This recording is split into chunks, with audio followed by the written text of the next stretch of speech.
if there is a story within the story, it is, as you said, taking that leap of faith when you know that there's something calling you. Mhm. And it doesn't have to be anything deep and great. And as you said, you don't have to find, oh, this limiting belief and the root cause of this and Right. all of that language. It could just be, I know something is nudging me. It's calling me. It's okay that I don't know. Maybe the next decade is that exploration into finding that and figuring that out. And I really chose to have a relationship with myself at that point. Hi, Laura. Welcome to the podcast. Hi, Stephanie. Thank you. It's so nice to have you here. I'm excited. Um, I was taken with you before I had even heard your story because I grew up in a ballet studio. So obviously, your last name just said, she's a lady I have to have on here." I love little connections like that. Today we have a story that I am really interested in. There are some elements of your story that I totally relate to. I think it's a really interesting relationship type transition. So, why don't we start at the beginning? Will you tell me a Mm. little bit about the forces that shaped you into your young adulthood? Who were you when you turned, 30? How did you get there? Yeah, that's a great question.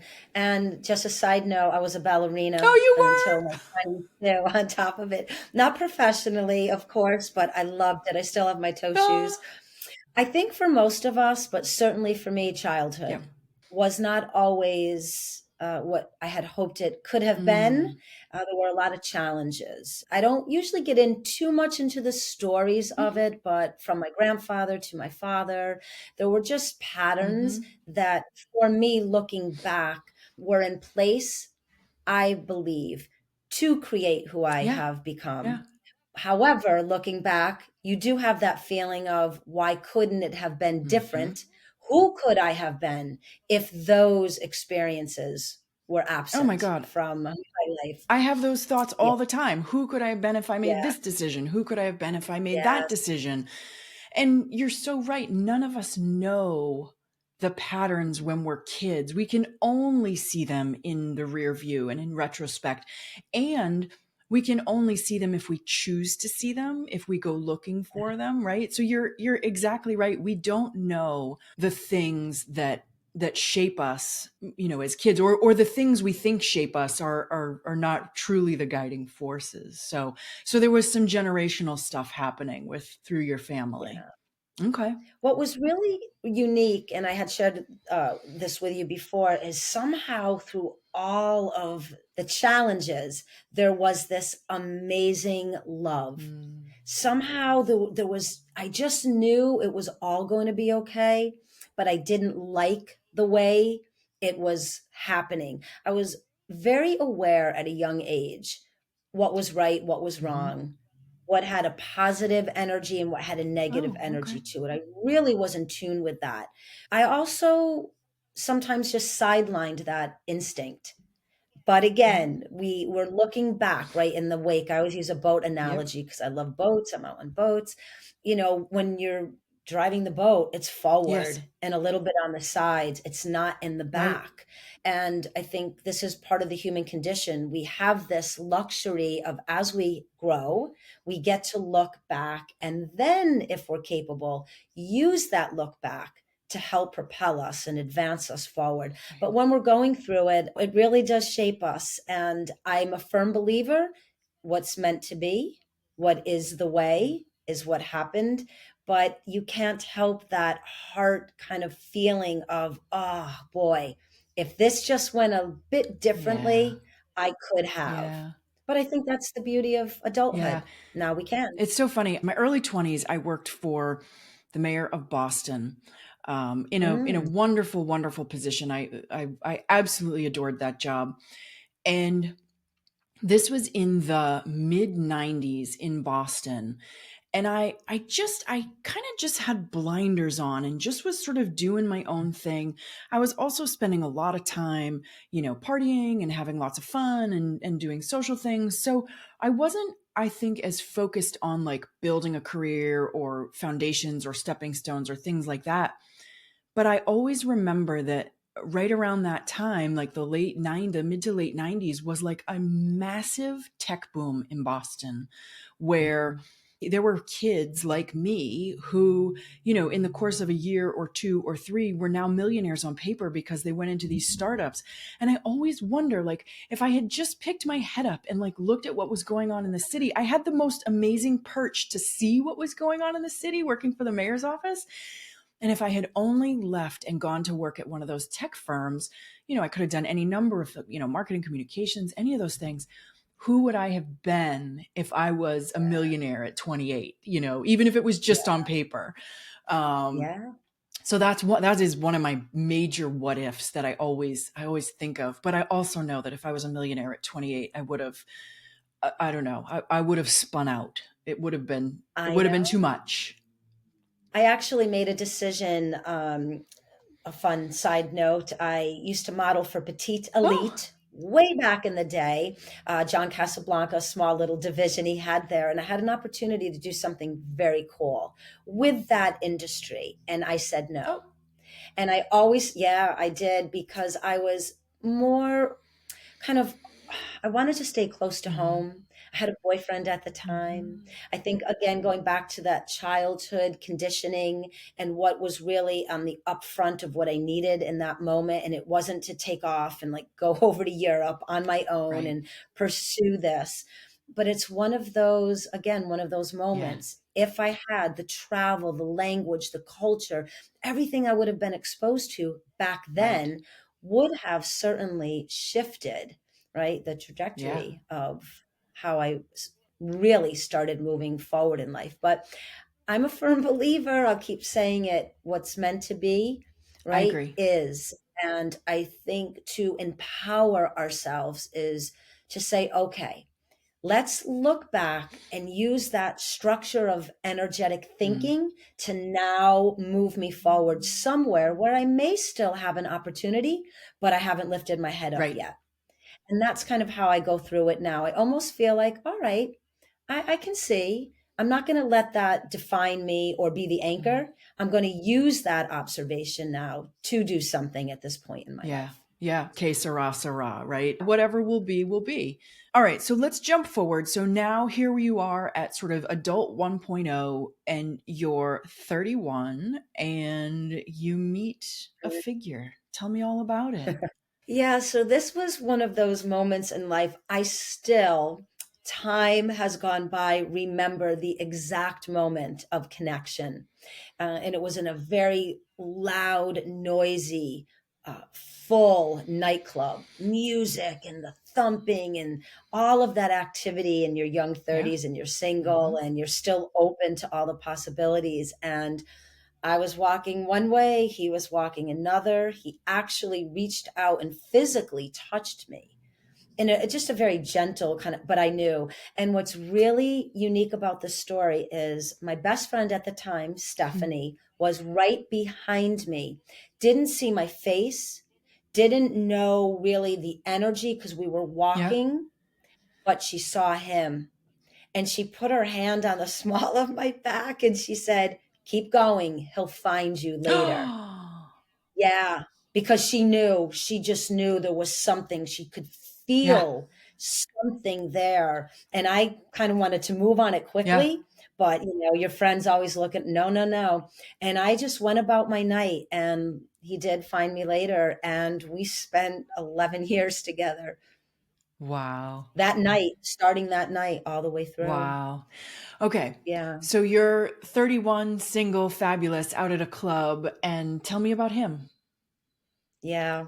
So if I look back from that perspective, absolutely stunning, striking in every way. The tall, dark, the handsome, from Madeira, the island Hmm. Portuguese, high watt smile, just dark and just had it. I knew I had karma with him. Okay. I just knew. There was no way around it. And we just started connecting, but soon into that connection, of course, you start to see what's positive and what's negative from it. I think the listeners would be interested to know he was 11 years younger than me. Hmm.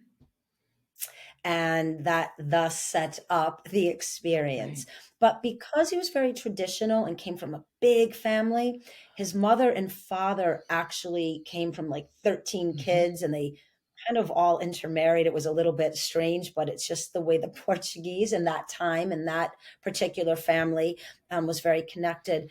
There was a lot of tradition, a lot of things that connected and grounded us, but way too young. And in my 30s, of course, I was getting ready for maybe, falling in love and marriage and creating a family and all of that.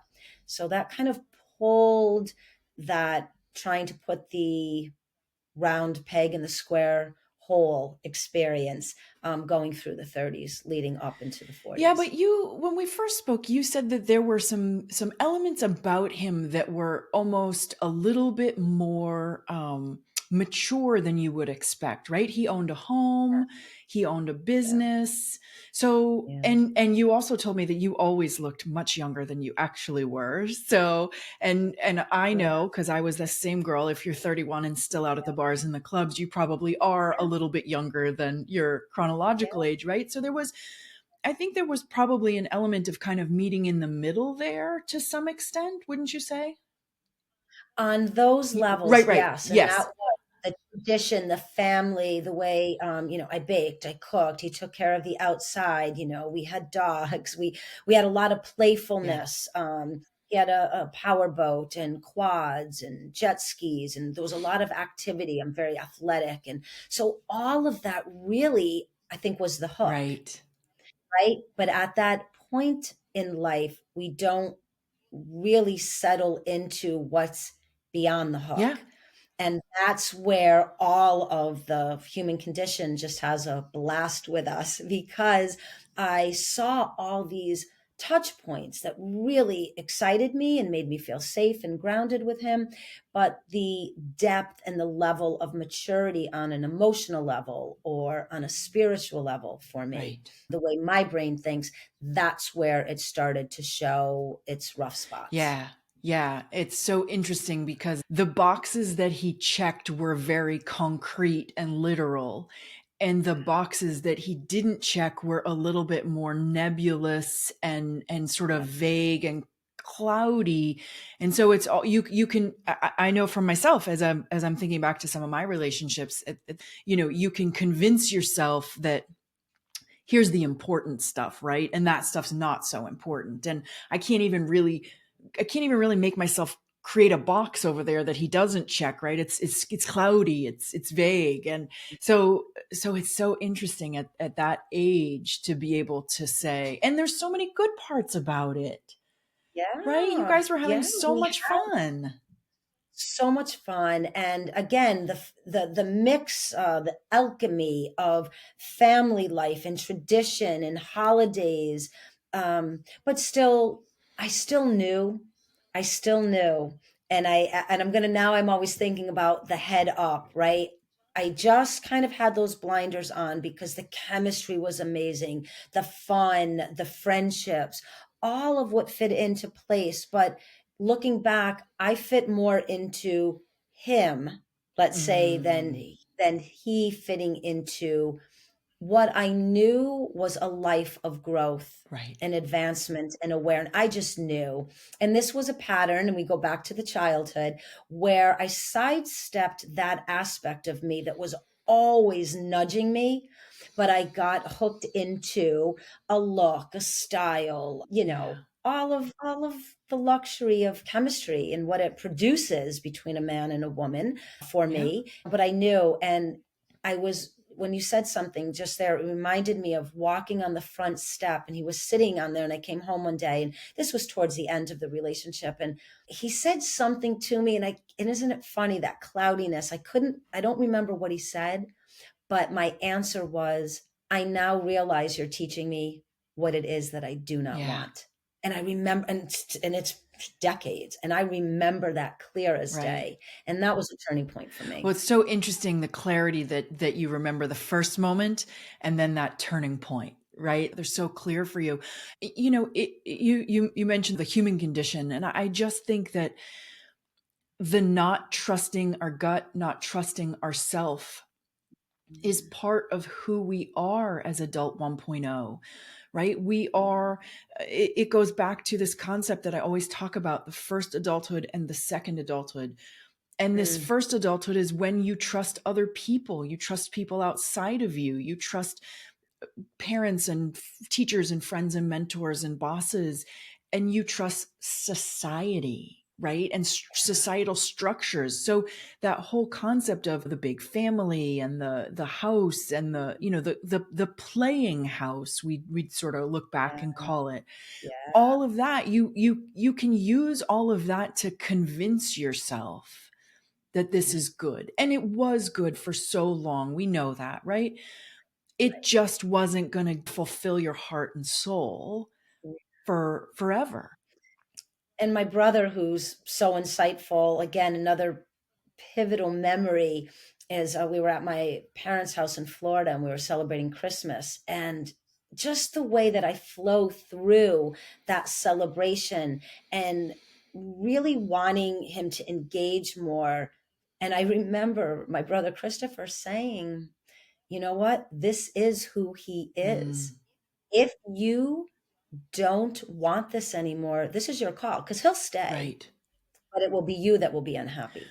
And so when you talk and have these conversations like this, I can go back to very specific, again, those points of Mm-hmm. recognition, of knowing, but still, right, still kind of buying into the playing house, Yeah. still buying into why do I want this? And why is it with you? And why do I think you're my hard stop? Why do I think there isn't something past you that I've got to really kind of dig and grind to make it work here? And again, I was very aware of it, but so much of the other stuff that was going right, right? You I sidestep it. mean, You sidestep Laura, I think this is actually, while while this is a lovely story, this is actually one of the more complex situations that in it. that I've talked with around my guests, because so many people come to me and they say things were terrible or things were breaking down, or there are stories of abuse, there are stories of Mhm. mental illness, there are stories of addiction, there are all kinds of stories of this is a clear reason why you need to get out.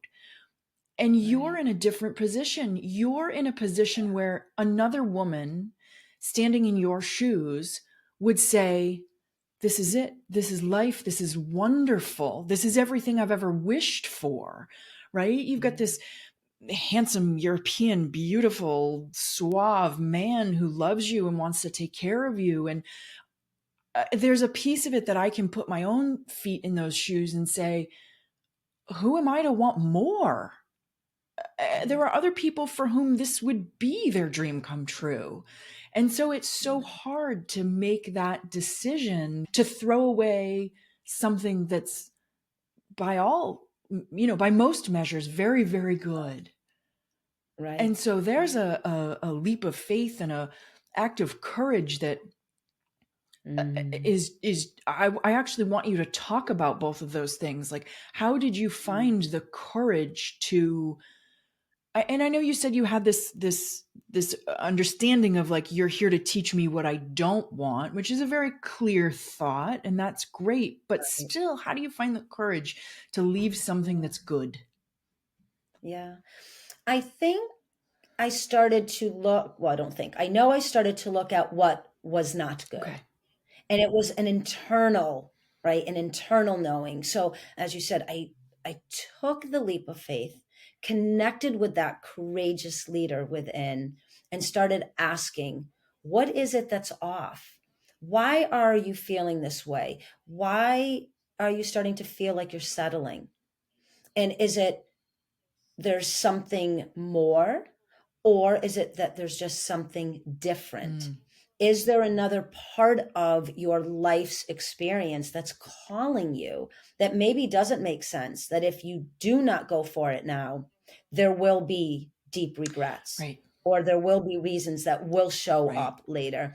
So I think there was just a nudging. Mm, And I to be, transparent, I'm sure I had an impatient, energetic kind of vibe about myself because I was at a point where again, that decade is a huge Right. gap. Even though there was a maturity about him and there was a very youthful playfulness about me, and that's where we kind of connected, but I was Yeah. ready to move on to different stages. I didn't want to, just be the arm Yep. candy or have him be the arm. I didn't want to play that image out. I wanted something deeper and more purposeful. Again, that was the hard stop for me when I realized he wasn't, not only not willing, but it just wasn't his trip to go Mm. deeper. I still know kind of how he ended up and where he is and all of that. And it just wasn't his it just wasn't. He would have always felt less Yep. than. And he did. He used to say to me, he was when I met him, he was what they call a top tier mechanic. He worked on Hmm. Ferraris. And he used to say, I'm going to be the guy changing the oil in your Lamborghini. And it was always this mentality. And I was like, I don't care if that's what I wanted. Right. We all had opportunities to date or marry in. I said no, but he couldn't get over certain things within his own Sure. system, which was a block for us. And there was just a moment where I was like, I'm done, trying to pull this up and out of Right. you. I've got to now take care of myself and go Yeah, forward. and I want to be really, really clear about this man who, by all rights, sounds like a lovely man. It's perfectly Yes. 100% okay that he's not deep spiritually. It's No no, way. not everybody No, is, and they no, don't no. need to be. This isn't something that every single one of us needs to go rooting around in our psyche to find deeper meanings. There are plenty of people who don't do that, and they live happy, healthy, satisfying, successful lives. Yep, most everybody I know. Right, right. And so the question was really just more about match and fit, and and there being a part of you not wanting to pull him, and him not wanting to feel less than, because he couldn't Yeah, match you there. It wasn't in his DNA. yeah. Tell me about your 40th birthday. Do you remember anything about your 40th birthday? You were still with him then. Yeah. Um, I believe if I can remember, we may have celebrated, but I think I celebrated outside of the Okay. relationship, at that point. Yeah, I think probably I'm a summer baby, so I think I went down to our summer place and met with some great friends and just knew what was coming. So And it was breaking down at that point.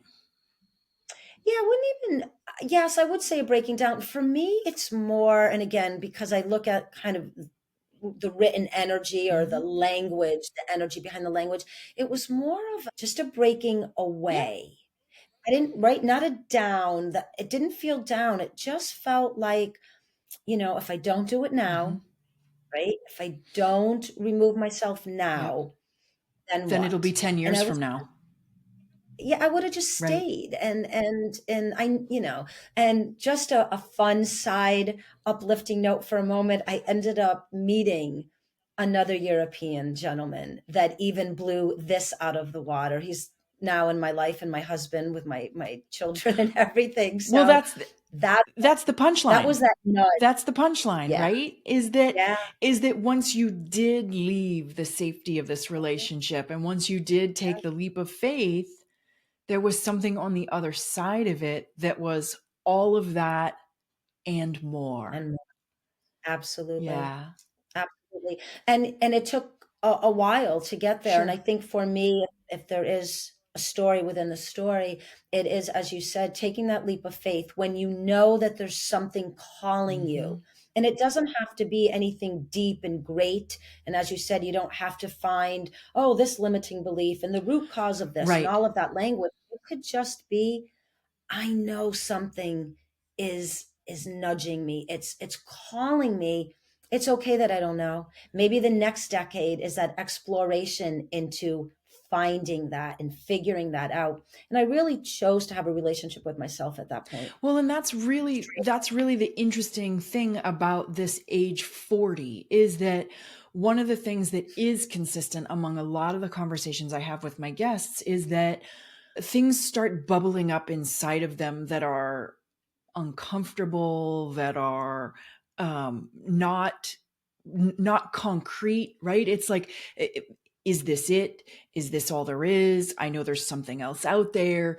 And you have to start listening to these scary little voices inside you that are sending you out into the wilderness with no particular destination, no particular, answer. They just call you to trust yourself. Mm.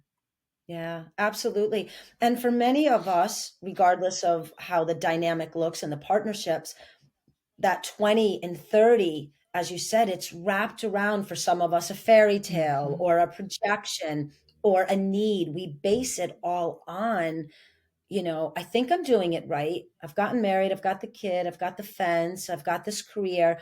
And then you hit that late 30 into that 40 and, common knowledge. Who am I without the kids? Who am I without the husband? And then, or the partner and what they're going through. It really does, as you said, bubble Yeah. up into up and for some of us, up into that throat Mhm. chakra. You can feel it. Like some of us can't even speak about it Right. because, well, I thought that was what it was always going to Right. be. And now it isn't. Again, still think it's that calling into ourself, whatever that may look like. And men, right, they hit a midlife crisis. Women tend, not all, but in women, we do tend to go a little bit deeper with our girlfriends and some of our great guy Mhm. friends. I think it's a beautiful part of life, this mid, kind of early Yeah, mid early mid. place in life to start looking back, being less judgmental on ourselves, Mhm. really showing compassion of why did I choose that person? Why did I choose that job? Why did I have the blinders on when I was perched?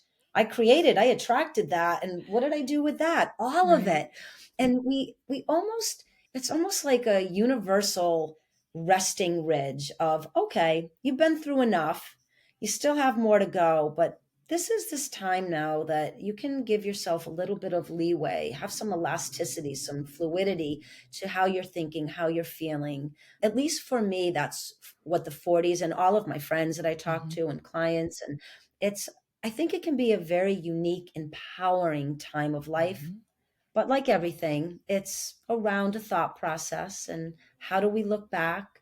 Where are we in the moment of just the present observation? And maybe how can we use that to advance what's coming? Well, and the other part of the adult transition too is now you're moving into adult 2.0, and this is when you Mm, start making decisions based on your own thoughts, mm. feelings, right? We've accumulated enough experience.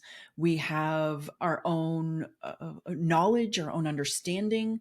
We know, we start to know what's good for us. So we no longer are burdened with the societal shoulds and to-dos and pathways. And now we can create our own that really is Yeah, there's a wisdom. right. Right. You have that, your own wisdom that you now trust to make your own decisions based on that. And so that really does align very much with what you're talking about, and with your experience. And we begin to trust ourselves rather than put the trust in someone Correct. else, right? To give us something in return. We start to understand that whether I've been a mother or a career woman, or I gave up children, or I had two men, whatever our stories are, we start to begin to understand not only am I okay, I'm I'm good. good. Yeah. I'm Yeah. good. I'm Yeah. good. I agree. So tell me what kinds of things you did to get to know yourself after you left this relationship. You said there was a period of getting to know yourself. What did that look like? Yeah. So I have a very specific answer. I made a decision the last time I had an intimate moment with this wonderful young Mhm. man in my life that I would not go on a date. I've never been a dater, anyways. I wasn't that girl, always had Mhm. relationships. Even my fourth grade boyfriend, we still talk to this day. He still thinks I am. It's amazing. It's the sweetest thing. Not every boyfriend, but I had more longer term Mm. relationships. But I decided nothing. I'm not holding a hand. I'm not kissing a Mhm. gentleman. I'm not going on a date. I'm going to just see what does it feel like. And I didn't put a certain time on it, but I knew I wanted it to be longer than shorter. Mhm. And I started asking myself, if I wasn't putting all of me into someone else, what would I do? Mhm. And I started creating. I just started writing. I started thinking about business. I actually had a really cool line called Pillow Talk. I took all my empowering quotes. I had my mom, who's an artist, put these renditions together. I had a fabric store create them. I hired a girl. We had pillows all over the boutiques. I just started engaging in passion Mm. and self expression. And every time I went to think, oh, I miss him, or I miss that, or maybe I just need something from a Mhm. gentleman.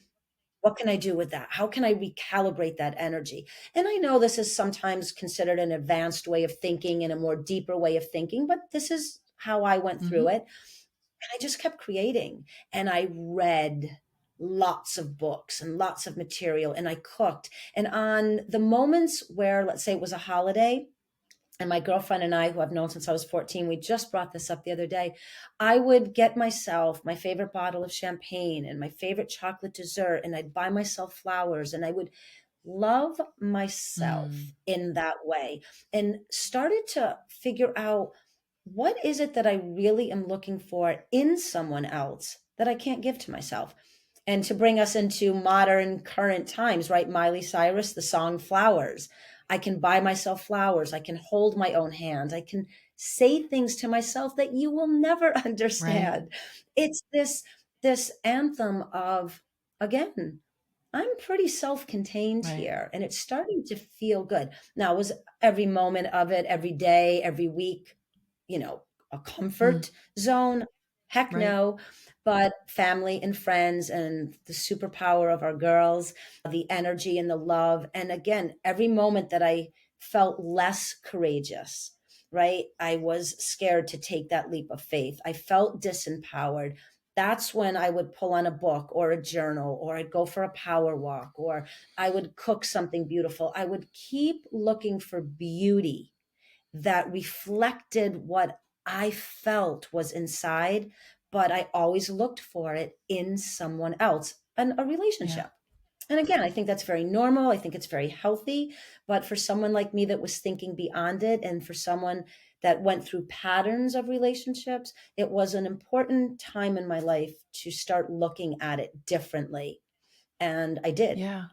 And that's what I used that time to do. Well, and one of the other things that's so important about that period of time for you is that um, when you're okay with yourself, when you're Mhm. happy with yourself, when you love yourself, you attract different.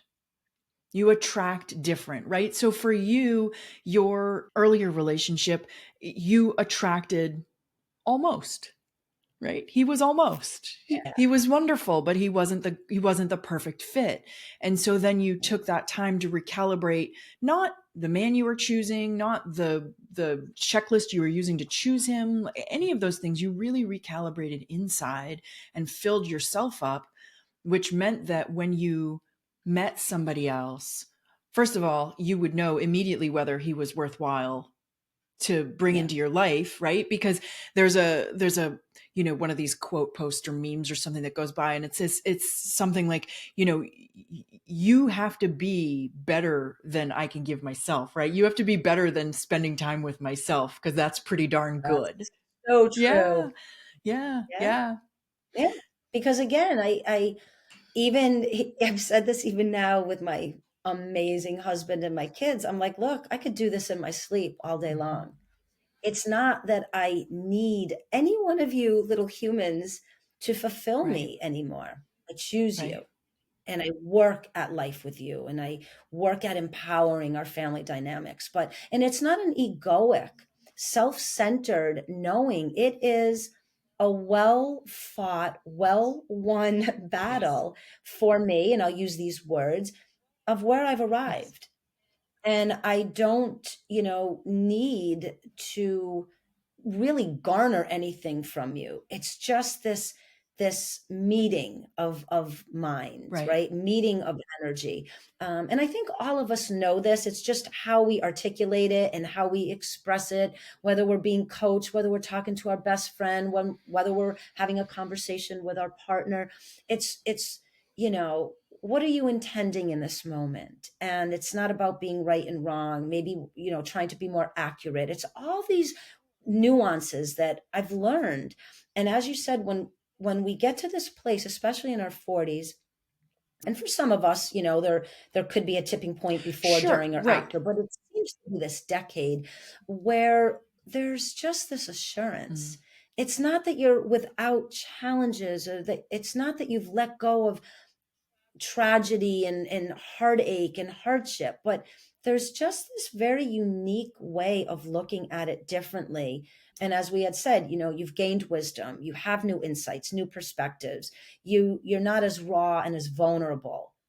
You're still vulnerable, but now it comes from a place, for me, of Right. power rather than of Right. need. And I think as you said, the adulthood, the 1.0, it's a very needy Yes. time. Going into 2.0, it's more, can you match Right. me? And can we bring something of value and beauty to one Yeah. another rather than trying to get something from one another? And one of the things I love about what you're talking about is I'm trying to figure out how I want to put this. For some people, what you did during your period of self direction, self attention, is that you said whenever I thought I needed something from someone or I wanted something from someone, I used that energy and doted on myself. And for Mhm. so many people, there's that fear of, well, what if he doesn't come, or what if it's not out there, or what if, right? And so there's there's a fear-based mindset of not having the courage to wait for, not having the courage to trust that the universe will provide exactly what you need, whether it looks like what you think you need or not, right? So I just love this part of the conversation because one of the things I want to say to people who are in the middle of this is like, be brave, be strong, Yeah. trust. It's out there, but you Yeah. have to take care of you first. And it's this strange built-in kind of code, right? And I talk about the human condition a lot, but it really is built in there. It's like winning the lotto. Well, if I win the lotto, life will be. Mm-hmm. And we always hear, no, you cannot attract the abundance and the wealth and the health and the love when it is not connected within. And I know, because I was there, I coach on this all over the world, that getting people to understand that it is truly, and I know it's a cliche, but it's an inside It is. job. It just is. And when you start to make peace and gently even saddle up next to it, let alone embrace it and Right. love it, but when you can start to just get comfortable in the room, Yes. metaphorically speaking, it's an inside job. You will truly be amazed at what happens.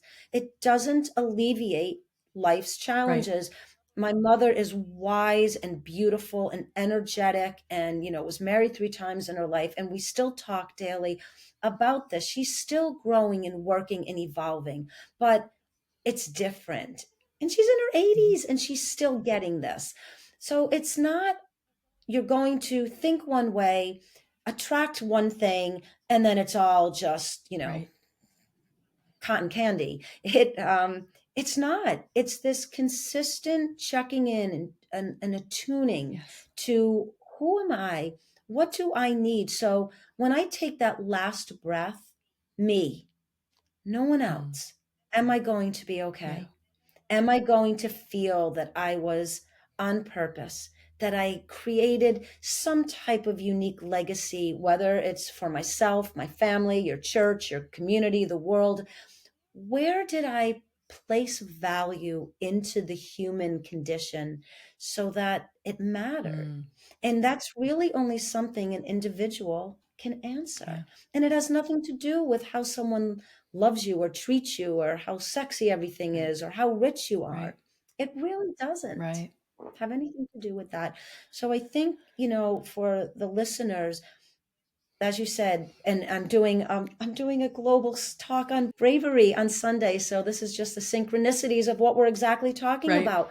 I attract the language and the people, and these interviews are conversations to inspire other people to not feel less than brave. Mm, That maybe that perfect person or that perfect job or whatever that vision is, no, it probably won't be right. exactly. There'll be nicks in it all Hmm. along, but you'll get better at discerning Hmm. how that journey plays out. And you won't be as desperate Right. maybe, or you won't be so quick to take whatever just comes Right. across. You'll know, no, I've earned that privilege. I'm honoring myself that I have, and I call it being in the power seat of choice. I get to choose here Hmm. and not be afraid if I don't choose what just came by. Yeah. It something else will come, and as you said, really try to begin to trust that part of you there. However you look at it, God force, universal force, spirit, consciousness, Hmm. there's something in all of us that isn't going to place us in harm's Right. way. It will bring lessons to the table, but it's not set up to hurt us. Right. It's really set up to evolve Yes. us. All right. I want to segue into the next part of the story because I would consider this to be, I know I looked at it myself this way in my own life, but your reward for doing all of this work. Tell me about the next man you met. Yeah. So I always had thought I'd marry some European gentleman that spoke a different language and all of that. And for some reason, I think because I had a lot of Italian friends, I always thought it was going to be someone from Italy, but he ended up being from France, which was ooh la la, better than I ever expected. The one thing I loved about, first of all, look wise and dress, all of that, everybody you could get. Okay, everybody falls in love with my Sure. husband. Men love Mm. him. All my girlfriends. He has this beautiful accent, and he's been in the restaurant business, and he dresses like he walked off the cover of Vogue. All of it, great, great, great. So of course, when I met him, but funny enough, when I met him the first night, my mom was trying to get me to go down to meet him for a year. My mom said, I met you in a boy version, and this is it. This is your husband. Because I was not married at this point, of course. How old were you? I'm like, Do you remember? Mom, yeah, I was 40.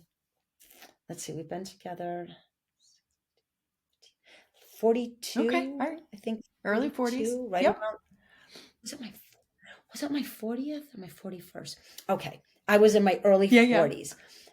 He was working at a restaurant that my mom was best friends with all the restaurateurs and whatever. And she's like, come on, get down here. I said, I'm not going to start a relationship with a guy in Florida and all of that. However, this was coming off of about an 18-month period back up to that story of where I was all by Hmm. myself and I had taken time and I said, you know what? The next guy I meet, I'm just going to have fun with. I'm not going to think about Right. anything. He's not the guy I'm going to marry. I'm not going to, have a ready-made family. I never really allowed myself to just be kind of casual and have some fun, go out for a date or ride on a motorcycle, whatever it may have been. So when I saw him walking, I knew. I knew. I told my mother, and she's like, I told you. I knew. He, of course, no.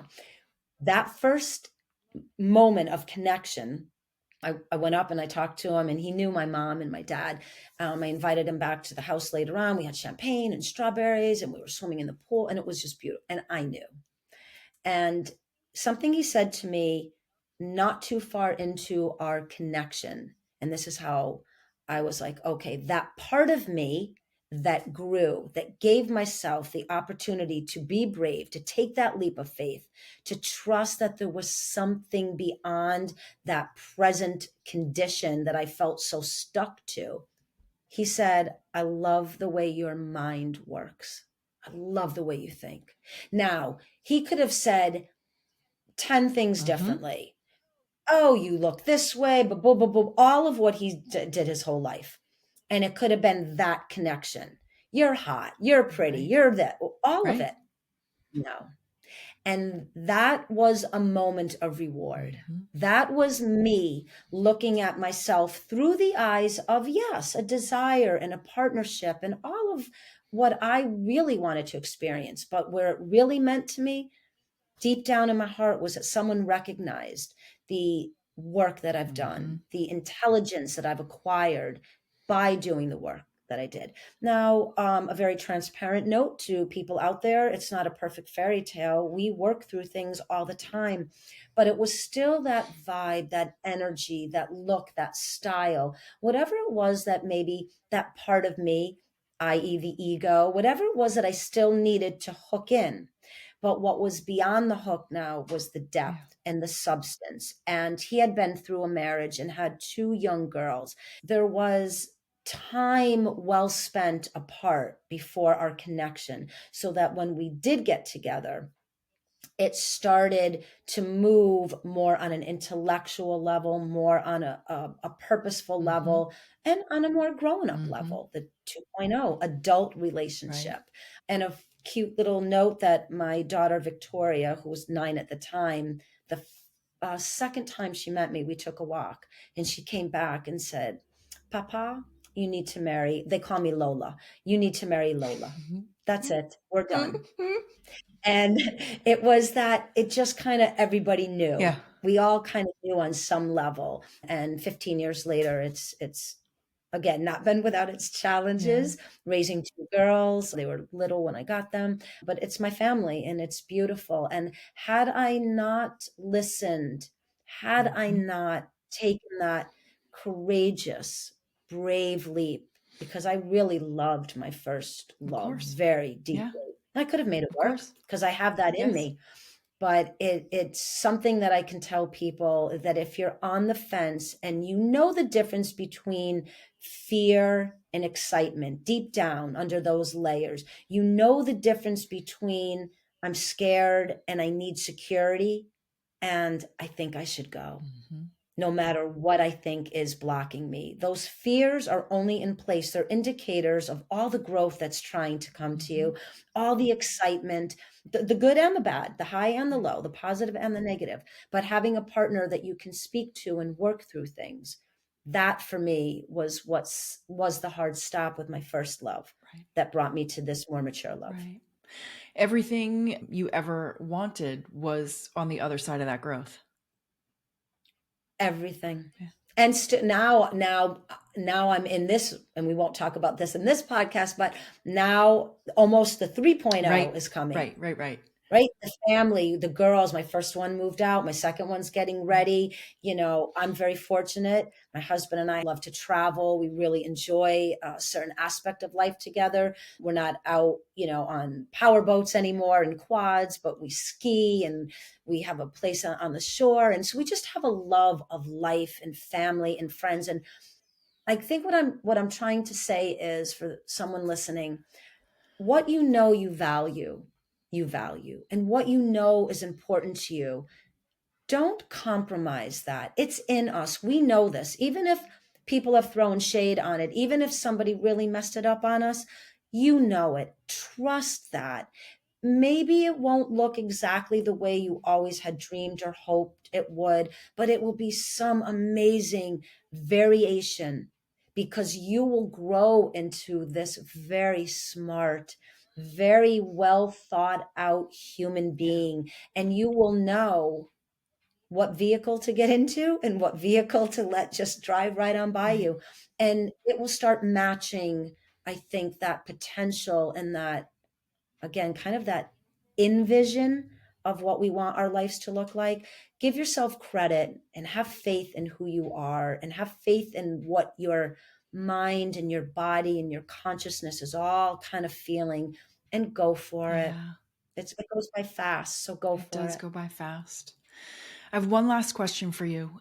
Yeah, So you met your husband in your early 40s and he had small children already. Did you ever want children of your own? And what was that very much. conversation about? Yeah, yeah. It is probably one of the most vulnerable places in my heart and in this human condition. Yeah, I wanted like 3, 4 kids. I wanted a family. Very much. I'm known as the baby whisperer. If there is a child, an infant in the room, I am on the floor. I am playing. If there's an infant crying in a restaurant and I go up to the mom and I'm like, "Are you okay?" And here you go. I because babies especially, all they know is Mm, energy. They know energy and they feel it. They've got a radar out to mhm. it. I think that's probably what makes me that special part of me with kids and infants. I never housed a human in my own body and birthed it, so that energy is really high up in me. um, so yes, but the transparent story to that is my little one was accidentally burned pretty severely when she was in France with her grandparents. Yep, this is just her. She's just a little hellion, and she was taught not to touch something. She touched it. Her dress caught on fire, a very large part of her leg and a little part of her stomach. Thank God it could have been really worse. But she was in a burn center over in Europe for 3 months, and a Wow. lot of mental and emotional, and her biological mom went there. But it was right at the time when we were all planning on moving in together and building, our life together. And she was, 6 years old, and it was a time where if we were going to have a child, it needed to kind of happen Right. fast. And if I brought in that experience of pregnancy and a baby with where she was, it just, I had to go really deep in here. Um, yeah, Mm. So you chose to it take was, care of that baby. yeah, Oh, yeah, it was just something that, very few people will know what that felt like. yeah. Yeah. Oh my goodness. But Yes, of happy course. that I Of did it. course. She still drives me nuts to this day. She does. She is Yes. my, oh Mm, God. My mom and I talk about it all the time because I was kind of the same style of human that she is. So, I'm like, "Oh God, thank you, right, universe." right, right, She really is a mini me. I could not have born my own child any differently. And so it's kind of that the universe did give me those lessons of how to handle it and be compassionate. And like, she's mine. They're both right. mine. They were mine from the moment I met them. Yeah. I knew. And I actually said to my then boyfriend, my now husband, I said, um, this one, she and I have got karma. She called me mama from the second time I was with her. Mm, We just have this amazing, and she's unbelievably brilliant and deep, and at 20, with all that's going around in her time yeah, frame, quite grounded on a lot of levels, but not without her of issue. course. So trying to always set that example. I want to say I gave that up, but I chose to move into a position that I felt was needed more than thinking about Yeah, myself at that time. Would it have worked out? I'm sure. sure. But just at that moment in life, it would have been a selfish decision. And when you understand that you're in the guardianship of another Mm, human, for me, it was a no-brainer. mm, Yeah, I was not without emotion, as you can yeah. tell. I mean, I've had her in my life. She's 20 now. But yeah, and I had to step in when the biological mother stepped out, Hmm. basically. And I really took that responsibility, um, with, a badge of courage, Yeah, and really knew, like, this is something that I obviously have chosen, and I'm going to do right by it.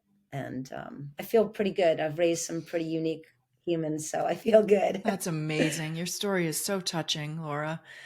Um, Thanks. and it's I know I don't think I've ever cried on a podcast you made before. me cry too. And I love that you're the baby whisperer because to me that means that energy that you would have had to give your own baby, it not that we ever run out of energy, but that you never spent that energy on the human that you grew. So now you spend it little by little on all the other baby humans that you come across. I love that. That's so beautiful. Thank you. That's such a beautiful statement. Yes, that's how I feel about it. And everyone knows it's like it almost is. it's not an obsession, but it's an energy that I cannot Yeah. contain.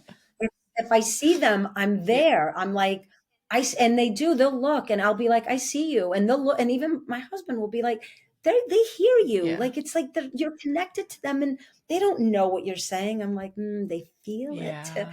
But that's such a beautiful way of putting it. Yeah. So yeah, Oh, yeah, Laura, I have yeah. so enjoyed speaking with you today and hearing about your story, and thank you so much for joining me and sharing all of this with me.